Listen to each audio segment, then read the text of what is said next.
आइए आइए भाई साहब, काहे आप खड़े हैं? सीट ग्रहण कीजिए। ठीक है भाई साहब, ग्रहण कर रहा हूँ।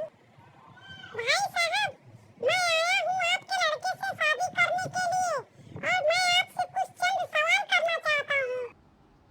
जरूर जरूर भाई साहब, पूछिए, आप क्या पूछना चाहते हैं?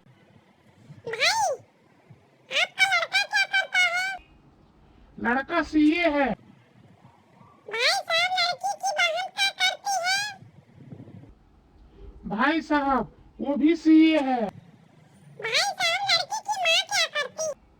वो भी सीए है। तब तो भाई साहब आप भी सीए ही होंगे, क्योंकि पूरा आपका खानदान ही सीए है। नहीं नहीं भाई साहब, आप गलत समझ रहे हैं।